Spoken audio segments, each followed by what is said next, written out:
안녕하세요.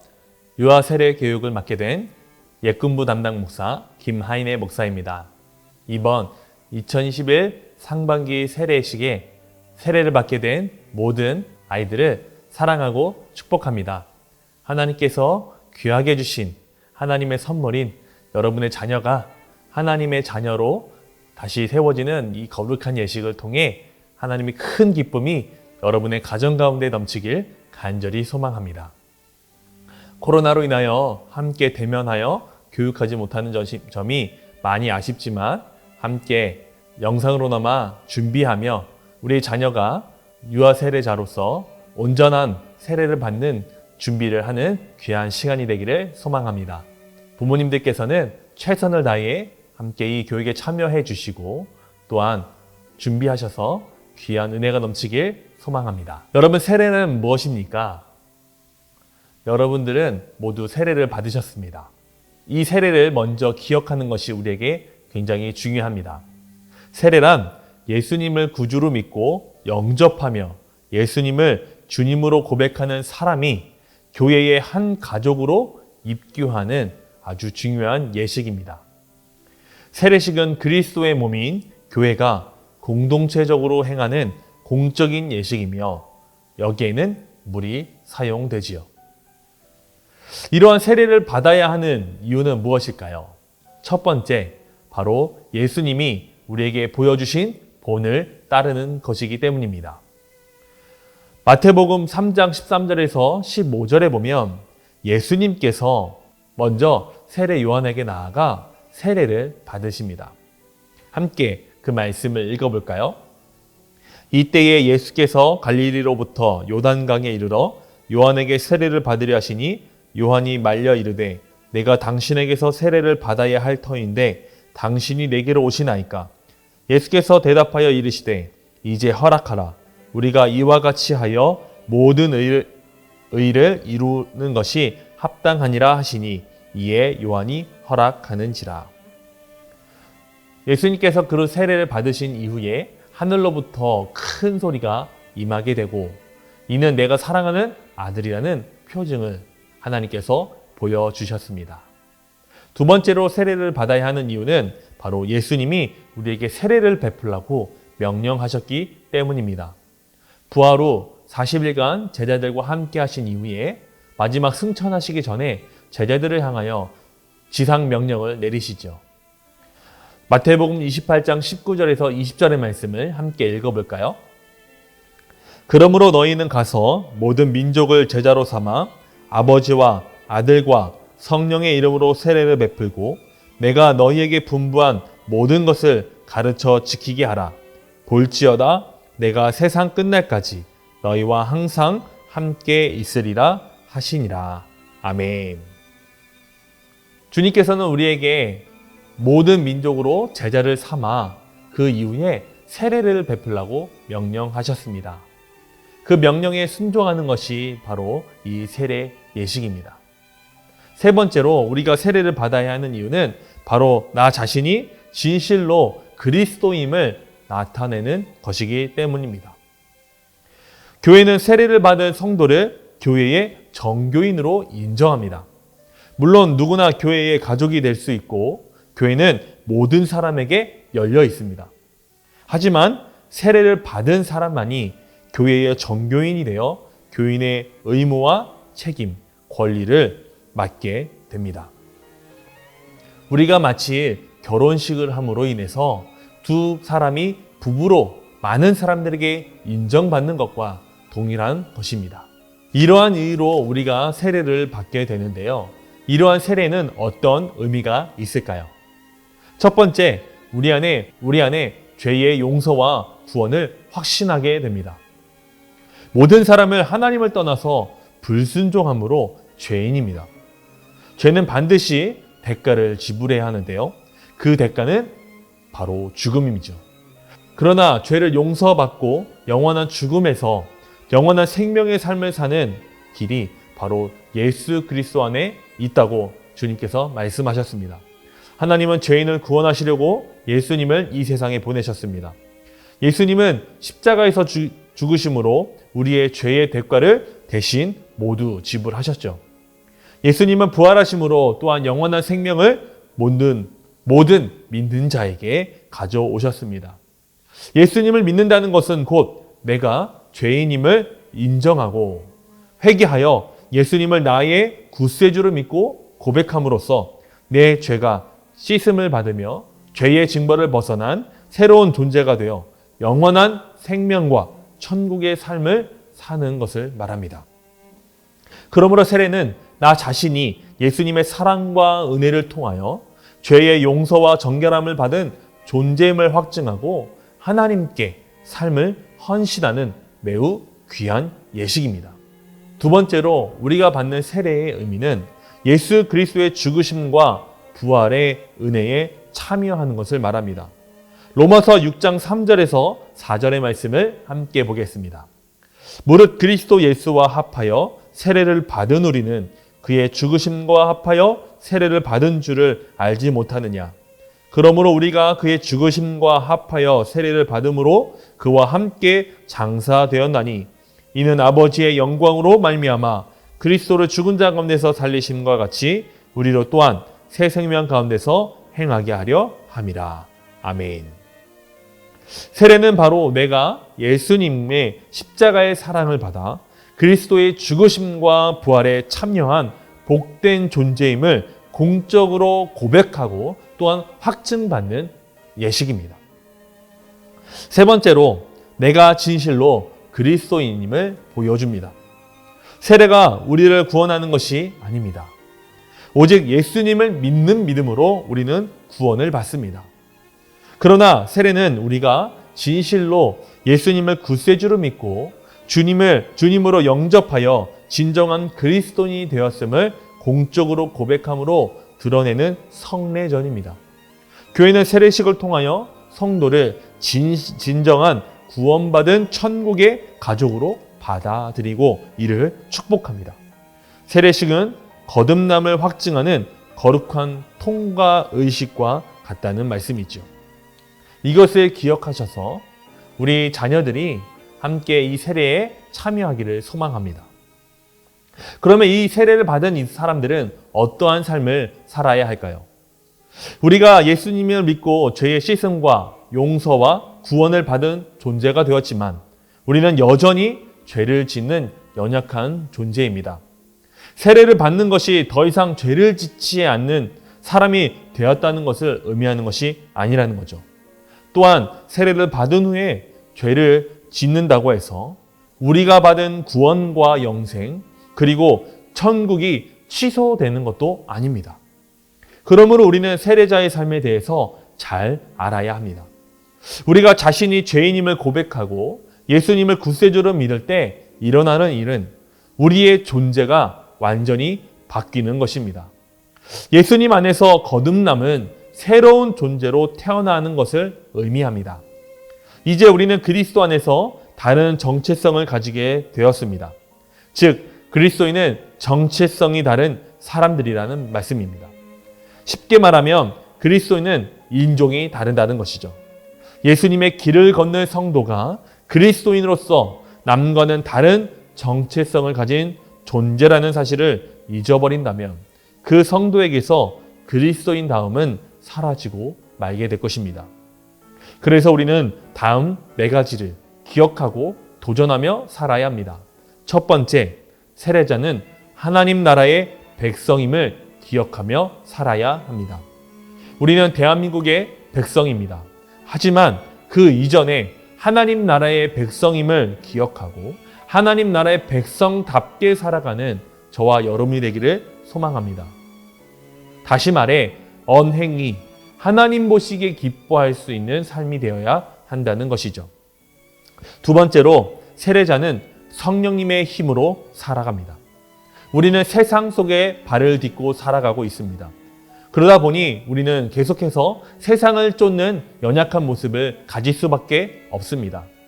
다행인 것은 그런 우리를 위해서 주님께서 보혜사 성령님을 우리에게 보내주신다고 약속하셨습니다. 그 성령님은 우리를 도우셔서 이 땅에서 하나님 나라의 백성으로 살 수 있는 능력을 주십니다. 우리는 날마다 그 성령님의 도우심을 구하며 하루하루를 살아가야 합니다. 세 번째로 세례자는 소망의 삶을 삽니다. 이 소망은 바로 천국에 대한 소망입니다. 우리 모두는 죽을 수밖에 없습니다. 그런 우리가 품을 수 있는 소망은 단 한 가지입니다. 바로 죽음 이후에 우리가 나아가게 될 바로 천국의 삶입니다. 지금 당장 힘들고 어렵더라도 우리가 감당할 수 없는 고난이 있을지라도 세상 사람들처럼 포기하는 것이 아니라 천국을 소망하며 인내하며 기다릴 수 있는 믿음의 삶을 살아야 한다는 것이죠. 이 소망은 세상이 끊을 수 없습니다. 여러분, 이 소망을 갖고 살아가는 것이 바로 세례자임을 기억하십시오. 마지막으로 네 번째로 세례자는 교인의 의무와 책임을 다하며 살아야 합니다. 교인의 의무는 무엇입니까? 바로 모든 공적 예배와 소모임에 최선을 다해 참여하는 것을 말합니다. 여러분이 코로나로 인하여 현장 예배에 참여하는 것이 많이 어렵고 힘든 이때이지만 최선을 다해 가정에서 온라인으로라도 함께 예배하며 나가는 삶이 되기를 소망합니다. 또한 성경 읽기, 기도 등 건강하게 자신의 개인적 신앙생활을 위해서 최선을 다해야 합니다. 이러한 의무를 가지고 살아갈 때에 우리는 교인으로서 한 교회를 세우는 공동체의 구성원이 될 수 있습니다. 두 번째로 책임을 다해야 합니다. 교회의 사역을 위해서 세례자는 한 개 이상의 사역에 동참해야 합니다. 특별히 전도의 사명에 최선을 다해야 할 줄 믿습니다. 여러분의 가족과 주변 이들에게 하나님의 사랑을 전할 수 있는 전도자로서 살아갈 수 있도록 최선을 다해 주시기 바랍니다. 그리고 주님의 몸된 교회를 섬기고 사랑하는 일에 최선을 다해야 할 줄 믿습니다. 또한 교회의 공동체로서 건강한 헌금 생활에 최선을 다해야 합니다. 대표적으로 11조가 되겠죠. 11조 외에도 감사 헌금, 선교 헌금, 또 교회의 특별 헌금, 여러분에게 주시는 그 마음을 최선을 다해 하나님께 드릴 때에 주님은 그것을 기뻐 받으실 줄 믿습니다. 이러한 의무와 책임을 다해 갈 때에 우리 교회는 계속해서 하나님의 놀라운 은혜를 경험할 수 있는 하나님의 교회가 될 줄 믿습니다. 여러분, 세례자로서 먼저 이 사실을 기억하시고 최선을 다해 세례자답게 그리스도인답게 살아가는 여러분이 되기를 소망합니다. 이러한 세례를 이제 우리 자녀들이 받게 됩니다. 성인 세례와 다르게 유아 세례는 본인의 신앙 고백을 통해서 받는 것이 아니라 먼저 신앙 고백을 한 세례를 받은 부모의 신앙을 의지하여서 나의 자녀에게 주는 것입니다. 그래서 이 유아 세례는 아기의 부모가 아기를 대신 교육을 받으며 아기를 신앙으로 잘 양육하겠다는 뜻을 교회 안에 밝힌다는 것을 여러분 기억하시기 바랍니다. 여러분의 자녀가 여러분만의 자녀가 아니라 교회의 공동체와 다음 세대로 자라날 수 있도록 함께 공적으로 축복하며 그 의무와 책임을 감당하고자 하는 중요한 예식이라는 것이죠. 그래서 누구보다도 두 분 부모님의 신앙이 굉장히 중요합니다. 그래서 우리 교회는 두 분이 모두 세례받은 이들의 자녀에게만 유아 세례를 주고 있습니다. 이 사실을 기억하시고 우리 자녀들에게 먼저 세례받은 이로써 자녀들에게 하나님이 기뻐하는 삶을 보여줄 수 있는 여러분이 되기를 소망합니다. 그러한 부모님들이 해야 할 역할이 있습니다. 바로 첫 번째로는 아기에게 세례받았음을 항상 설명하고 안내하고 또한 그 의미를 전달해 주어야 합니다. 세상의 교육뿐만 아니라 이 아이에게 바로 너가 그리스도인임을 가르쳐 주시고 그것을 기억하고 스스로 고백할 수 있도록 여러분이 도와주셔야 합니다. 두 번째로 여러분이 세례를 하며 답했던 그 문답 내용을 우리의 자녀가 이해하고 또한 자신의 마음으로, 힘으로 고백할 수 있도록 여러분께서 교육시켜 주셔야 합니다. 세 번째로, 만 18세가 되었을 때에 입교식을 통해서 입교인으로서 한 명의 성인 세례인으로서 신앙생활할 수 있도록 양육해 주셔야 합니다. 교인으로서의 의무와 책임, 그 일들을 먼저 몸에 뵐 수 있도록 여러분께서 보여주시고 또한 가르쳐 주셔서 우리 아이가 한 해 한 해 자라가며 그 일들을 감당할 수 있는 아이가 될 수 있도록 가르쳐 주시기를 부탁드립니다. 그리고 우리 자녀가 이 세례를 기억할 수 있도록 자세하게 설명해 주셨으면 좋겠습니다.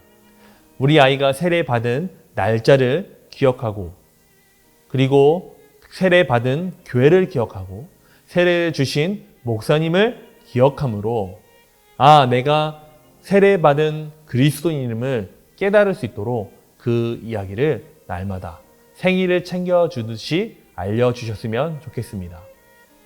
우리 아이는 4월 25일 주일 주한감리교회 한상호 담임 목사님께 세례 예식을 받습니다. 이 사실을 기억하시고 우리 아이에게 알려주셨으면 좋겠습니다. 여러분 잘 들으셨나요? 오늘 함께 나눈 내용을 꼭 기억하셔서 먼저 여러분이 세례받은 이로서 기억해야 할 내용들을 기억하시고 그 내용을 나의 신앙과 고백으로 세례를 받게 되는 우리의 자녀에게 잘 전달해 주실 수 있는 부모님들이 되시기를 간절히 기원합니다. 이제 이 내용을 잘 들으신 분들은 드리는 질문에 답하실 수 있을 거라 믿습니다. 다음 드리는 질문은 여러분께서 원하시는 종이에 자유롭게 적어주신 이후 그것을 사진 찍어서 담당하시는 구역장님께 보내주시면 되겠습니다. 그것을 저희가 확인하고 교육 내용과 또 문답을 필요하셨다는 것을 확인한 이후에 4월 25일 세례 예식에 참여할 수 있음을 기억하시고 꼭 22일 목요일까지 그 내용을 보내주시기를 부탁드리겠습니다. 질문 드립니다. 첫 번째입니다. 세례받은 이로써 예수 그리스도를 여러분은 구주로 고백하십니까? 여러분의 신앙 고백을 적어보시기 바랍니다. 두 번째, 부모님은 세례받은 이로써 교인의 의무와 책임을 지금 다하고 계십니까? 내가 어떠한 의무와 책임을 감당하고 있는지 한번 적어보시기 바랍니다. 세 번째로, 자녀가 성인이 되어 입교식을 할 때에 어떻게 신앙 고백을 하기를 원하십니까? 우리의 자녀가 어떤 고백을 하기를 원하시는지 적어보시기 바랍니다. 네 번째, 자녀가 유아 세례자로 온전한 성도가 되도록 어떻게 신앙 교육을 하시기로 결단하십니까? 어떻게 신앙 교육을 시키실지 그 내용을 적어 주시기 바랍니다. 마지막 다섯 번째입니다. 우리 아이가 세례받는 날짜 그리고 교회, 세례해 주시는 목사님을 한번 적어 보시기 바랍니다. 네, 진솔하게 답을 달아주시고 그 내용을 사진을 찍어 담당하시는 구역장님께 4월 22일 목요일까지 꼭 보내주시기를 부탁드리겠습니다. 그리고 마지막으로 여러분께 안내해 드립니다.